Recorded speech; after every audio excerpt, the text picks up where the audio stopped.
Hello all. Just want to make a quick video about self-protection skills, how they're best utilized, and what I like to call the self-protection trap. Okay? So here's how this works. Every society has a lot of social rituals that we abide by, and we do so totally in a reflexive way. We're not even aware.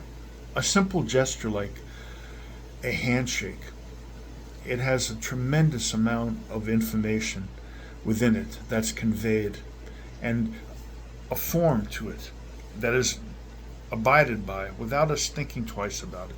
Okay? So we're socially conditioned under so many circumstances that when you study something like self protection, where you're dealing with a situation that you have to, in some respects at least, disregard social norms, it can create a lot of conflict through bad logic to begin with. Here's the bad logic, and here's what you have to do. The bad logic is when you're learning self protection skills, you're learning a subset of martial arts, okay? Martial arts accomplish many things, okay? One of the things that it accomplishes is teaches you how to protect yourself. However, when you are a younger person, when you are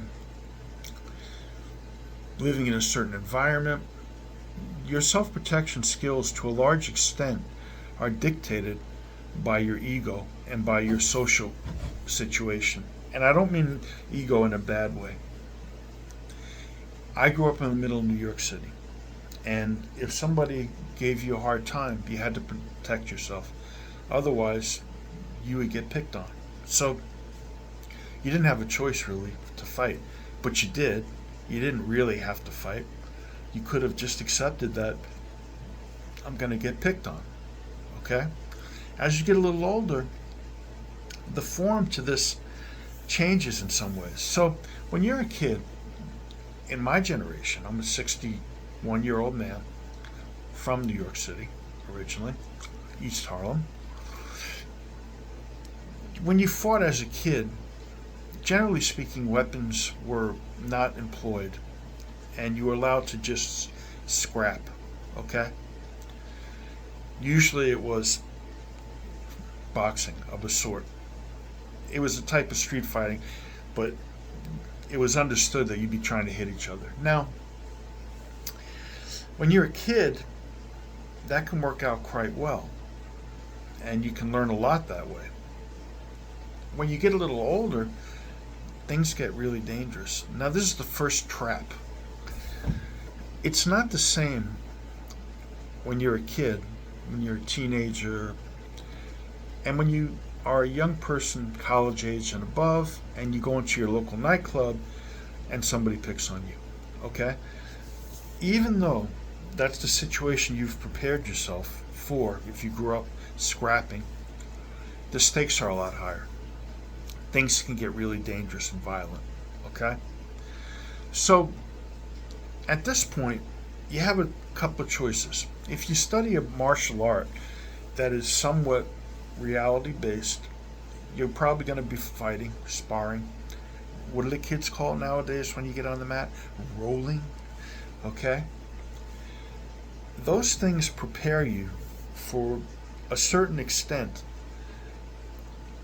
in those situations. They prepare you when there is still a social structure in place where somebody won't violate that structure. So, I'm going to give you an example of this. When I trained the Guardian Angels Street Patrol in San Francisco, they had a formula when we would confront other gangs and drug dealers. It was understood the Guardian Angels did not carry weapons. Therefore, by and large, in the street, we were approached and people didn't carry weapons when they fought with us. And this is one of the genius things that Curtis Silva, he was very smart, the founder This is one of his ideas, and he was right. So, given that that social structure would maintain, it was fairly obvious that we could scrap, and we often did. Sometimes, if a weapon was employed, other people would say, "No, man, put that down. We don't do that." I'm talking about the other people, not the guardian angels. Never would use a weapon. So, when you have that structure protecting your actions to a degree, then you can do things like take somebody down and choke them out, punch somebody in the face, okay? And it's just accepted that you're the victor.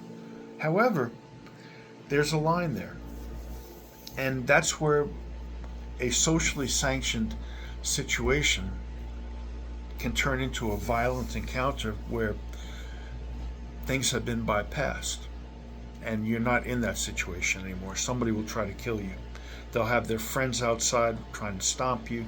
They'll have weapons, yada yada. This is what you have to be careful of, okay?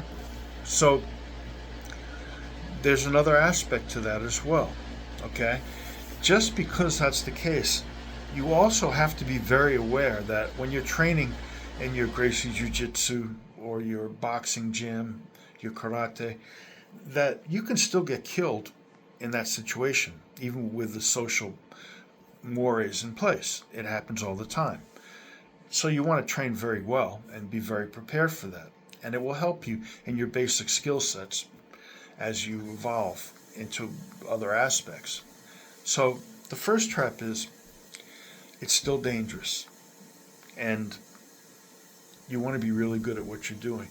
But the second trap, which is more insidious, is when that breaks down and now you're in a life and death situation. Okay?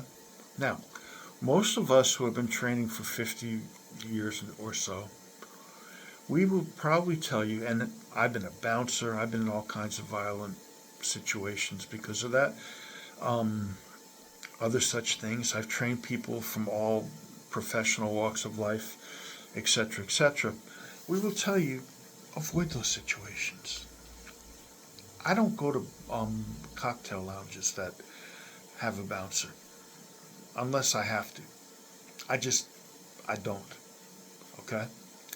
It's too dangerous under my thinking, my way of understanding things, because I worked in those places and I know what people do. So, one way out of the trap is watch who and where you socialize, okay? The other way out of the trap is to simply understand that the need to assert social dominance, social importance, is not going to be something that you will seek. And to only focus on when the situation is such that maybe if somebody's being hurt or bullied, or if it becomes a dangerous situation, okay? The bottom line is, once you enter the realm of self-protection and very dangerous attacks, you're dealing with a different martial arts vocabulary. And this is something that people in self-protection have a very hard time convincing the rest of the martial arts community of. And there are a lot of reasons for that. One reason is a lot of people claim to teach self-protection. They get a pass when they don't know what the hell they're doing. Because, well, most people aren't going to find themselves in that situation anyway. But you don't want to think that way for obvious reasons. My suggestion to you is to understand that when you start training life and death and for very violent encounters, that you have a sense of restraint and a sense of anticipation, and that you learn the most important aspects of that training, which are precognizance, okay? Understanding what's going on around you, being very aware of it, okay? Being able to de-escalate, and understanding how much all the other things that lead up to the actual violent encounter have the potential to stop that encounter in its tracks, so you don't have to get to that point. And to practice them well, so that if it does get to the point where it becomes a really violent situation, you're prepared. Now, I could go into a whole litany of things that are part of self protection, understanding legal things, yada yada. But the point is, know your lane, okay? Um, and don't subscribe to this foolishness that, well, if he's attacking you with a weapon or his friends, there's nothing you can do anyway. That is the most defeatist attitude, okay? But understand the different actions and environments and understand how they give you an understanding about what kind of a situation you're walking into. Okay? Very important.